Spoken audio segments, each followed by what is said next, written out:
বাংলাদেশের সহজ সরল মুসলমানদেরকে ধোঁকা দিচ্ছে, ঠিক কিনা বলেন? রাসূলের হাদিসের সাথে মিলছে? আরে কথাটা মিলছে? নানা নামে বেনামে বিভিন্ন অর্গানাইজেশন বিজয় করে ঢুকবে, যারা মুসলমানদেরকে অমুসলিম বানানোর কাজ করবে। একটা মা চিৎকার করে কাঁদতেছিল আর বলেছিল, আমার মেয়েটাকে বাঁচা, আমার মেয়েটাকে কেমনে তারা নিয়ে গেল, আমার মেয়ে জীবনে কোনোদিন অমুসলিম হতে পারে না। খারাপ কষ্ট আমরা করতে পারি, কিন্তু ইসলামকে আমরা বিক্রি করে দিতে পারি না, ঠিক কিনা? প্রিয় ভাইরা, সন্তানদের প্রতি খবর রাখে, এই সময় একটু সজাগ হন। সব দিকে দেখবেন খ্রিস্টান মিশনারিদের অপতৎপরতা বেড়ে গেছে। যখনই অপতৎপরতা চালাবে, আপনি যদি সজ্জার হয়ে যান, ইসলামের দাওয়াত দেওয়া শুরু করে, মাহফিলগুলোতে যদি আমরা বলা শুরু করি, আমাদেরকেও যিনি অবশ্যই বিজয় দিবেন তিনি কে? আল্লাহ হাবিব বলেন 4 নম্বরে ওয়াস্তিগফারান বিদ্দাত, চারদিকে রক্তের সরাসরি হবে। আজকে আমার দেশে তাকায় দেখেন, বিজয়ের পরে চারদিকে রক্তের সরাসরি যেন বন্ধ হয়, এজন্য তো বিজয় হয়েছে। কিন্তু এখনো তাকায় দেখবেন তাই নানাভাবে হত্যা করে আমাদেরকে দোষ দেওয়ার চেষ্টা করে, ঠিক কিনা বলে? গতকালকে আমরা দেখেছি বিএনপির দুজনকে পিটিয়ে চট্টগ্রামের একটা জায়গায় মরে গেছে, ভেবে ফেলে দিয়ে চলে গেছে। এই যে অবস্থা শুরু হয়েছে, আপনি গিয়ে গিয়ে দেখবেন তারা পরিস্থিতি ঘোরাতে করার জন্য ওয়াস্তিগফারান বিদ্দাত, জায়গায় জায়গায় রক্ত প্রবাহিত করে। আমরা দেখছি আনসারদেরকে তারা নামাইছে, আমরা দেখছি আফসোসকে তারা নামিয়েছে। নানাভাবে বাংলাদেশের পরিস্থিতি ঘোরাতে করার জন্য একটা মহল সব ষড়যন্ত্রে লিপ্ত আছে। যদি এখনই আপনি সজাগ না হন, আগামী দিনে টিকে থাকা অসম্ভব হয়ে যাবে, ঠিক কিনা বলেন? কয় নাম্বারটা গেছে? এবার 5 মিনিট দেখবেন সব দেখা শেষ, সামনে হবে আল কোরআনের বাংলাদেশ, ঠিক কিনা বলেন? এটা থেকে আর যতদিন দূরে থাকবেন ততদিন এই মুসিবতগুলো আসবে, যেগুলো বলতে চলতে থাকবে। ইসলামের পক্ষে যদি এখনো না আসে, আগামী দিন আমরা মুসলমান হিসেবে পিছিয়ে পড়ব। আমার দেশ তো এমন একটা দেশ, আফগানিস্তান তারা গরম মানুষ, মেজাজ গরম। বাংলাদেশের মানুষের মেজাজ বড় ঠান্ডা। গরম মানুষের পরে নরম এই জাতিকে দিয়ে আগামী পৃথিবী মুসলমানদের বিজয় বিপ্লবের জন্য আল্লাহ তাআলা কবুল করে রেখেছে, ঠিক কিনা? এই বিজয়ের জন্য কি আমরা প্রস্তুত আছি মুসলমান?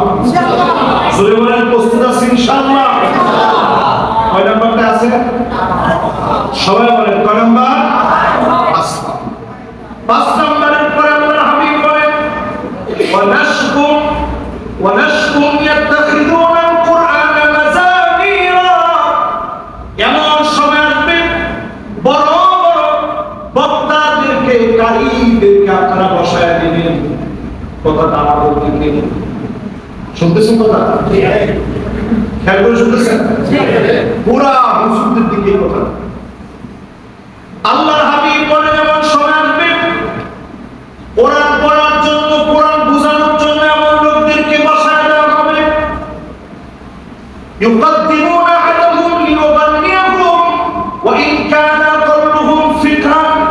এমন লোকদেরকে বসায় দেওয়া হবে যারা নিজেরাই কোরআন বোঝে না, এমন লোকদেরকে বোঝানোর জন্য বসায় দেওয়া হবে, ঠিক কিনা বলেন? এখনো আপনি তাকায় দেখেন, দীর্ঘদিন ধরে যারা ষড়যন্ত্র করেছে, যেই ফরিদউদ্দিন মাসউদ শাহবাগে যাওয়াকে সবচেয়ে সওয়াবের কাজ বলে মনে করেছে, তাকে যদি আপনি নেককার বলেন, আল্লাহর আদালতে ভাগিনাকে ধরে আনছে, সব আত্মীয় স্বজনকে জেলে আনছে, একটা কথা প্রমাণ করার জন্য। মিথ্যা বানোয়ার আনসারুল্লাহ বাংলা টিম নাকি সে বানাইছে। জসিমউদ্দিন রহমান সাহেব বলতেছেন, আমি জীবনে কোনোদিন এই নাম আগে কোনোদিন শুনিনি। উনি বলছে, আমি এই জন্য খুব অবাক হইনি।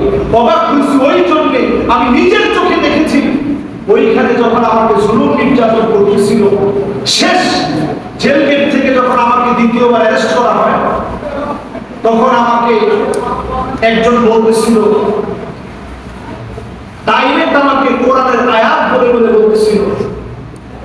যে আপনাকে পাকড়াও করা হয়েছে, আপনাকে ধরা হয়েছে, এবং এই ধরার পরে বাঁচার কোনো কায়দা আপনার নেই, আরবিতে নানা কায়দায় সে যখন জসিমউদ্দিন রহমানী সাহেবকে বারবার যখন ফুসলাচ্ছিল, তখন তিনি বললেন, ইন্না রাব্বি ইন্না বাদশা রাব্বিকা লাশাদীদ, ইন্না বাদশা রাব্বিকা লাশাদীদ। চিৎকার করে যখন জসিমউদ্দিন রহমানী সাহেব কথা বলছিলেন, আমার রবের ধরাটা বড় কঠিন, তখন তারা উত্তর দিচ্ছিল, যদিও ধরে এখন ধরবে না, 5 বছর পরে গিয়ে ধরবে। জসিমউদ্দিন রহমানী সাহেব বলছিলেন যে আমার কাছে তখনই মনে হচ্ছিল অচিরেই তাদের পতন চলে আসছে, আর বেশি দিন তারা টিকার কথা, আর বেশি দিন তারা টিকার কথা।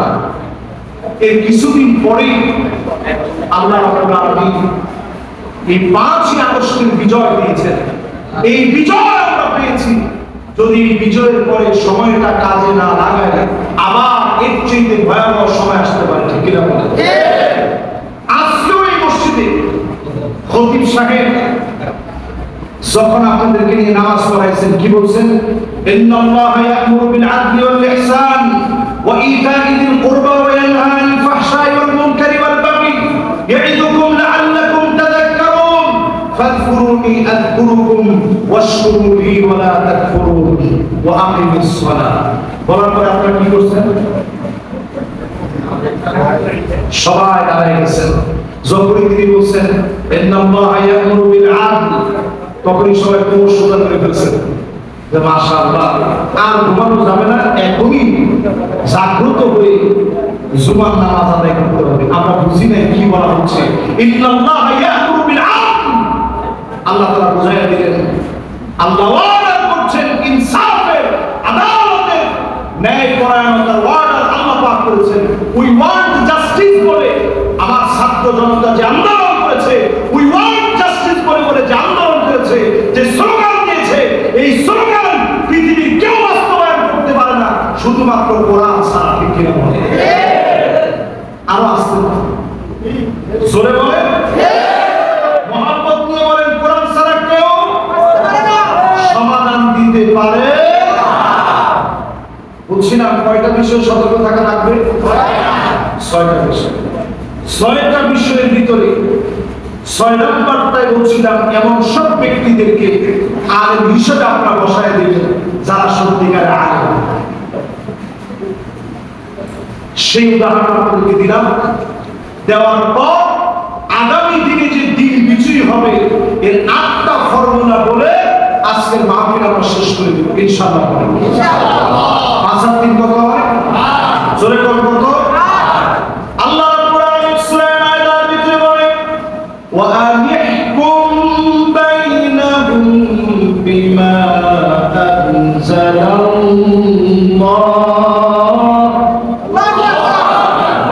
আল্লাহ বলেন, নবী বিচার করা লাগবে, বিচার করা লাগবে কোরআন দিয়ে। আমার দেশে স্বাধীনতার এত বছর পার হয়ে গেছে, এখনো আমরা বিচার করি। বড় দুঃখজনক সত্য, সব পেয়েছি, কোরআন দিয়ে বিচার এখনো পাই না,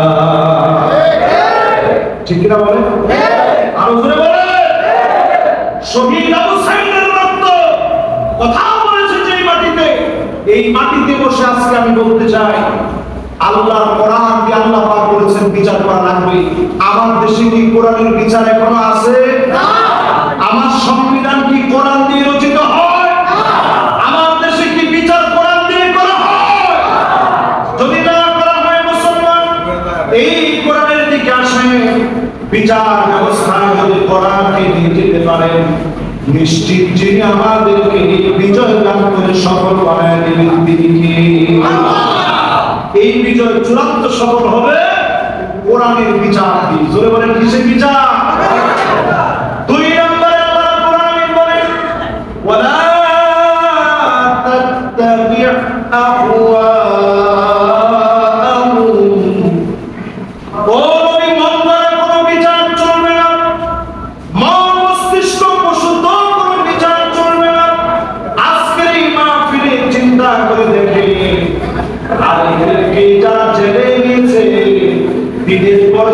যারা জেলে নিয়ে গেছে শুধুমাত্র মন করা বিচার দিয়ে, ঠিক কিনা বলে? এই মাহফিলে যিনি আসার কথা ছিল মুফতি আমির হামজা সাহেব, অত্যন্ত সরল সহজ একজন মানুষ, সাধারণ মানুষ, খুব স্বাভাবিক ভাষায় সহজ ভাষায় কথা বলে মানুষের হৃদয়ে হৃদয়ে আল্লাহ তাআলা তার নামটা পৌঁছে দিয়েছে। এই মানুষটা পর্যন্ত একদিন আর দুদিন নয়, তিনটা বছর জেলখানা কাটিয়েছে, ঠিক কিনা? আমাকে অনেকবার জেলখানা থেকে ফোন দিয়েছে, যতবার ফোন দিয়েছে আমি জিজ্ঞাসা করছি ভাই কেমন আছেন, উনি সঙ্গে সঙ্গে কেঁদে দিয়েছে ভাই কেমন আপনার খবর। তবে আলহামদুলিল্লাহ আমার ভালো লেগেছে, ছোট মেয়েটার কথা মনে হলে পরিচয়টা আর ঠিক রাখতে পারে না, নিজেরা ধরে রাখতে পারে না। ওনার হাতের দিকে আমি আসার পরে তাকিয়ে দেখলাম ওই কড়া পড়ায় রাখতে রাখতে হাতটার ভিতরে এখানে চামড়া বের করে দাগ পড়ে গেছে, ওনার জায়গায় জায়গায় ফুলে গিয়েছে। একদিন দুদিন তিন দিন নয়, তিনটা বছর ওনাকে জেলে রাখা হয়েছে।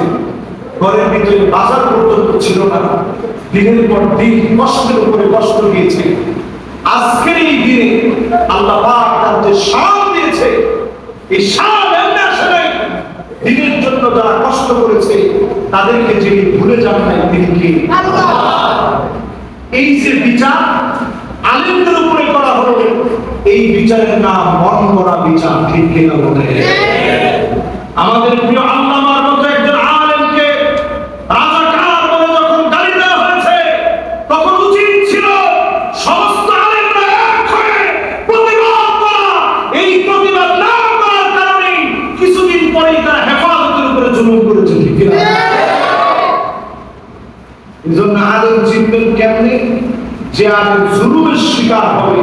আপনি বুঝলেন এই পরীক্ষা দিতে গিয়ে যদি সে উত্তীর্ণ হয়, এই আলেম হকপন্থী আলেম, যত আলেমের উপরে জুলুম হয়েছে কাউকে আমরা বেহক মনে করি না, সব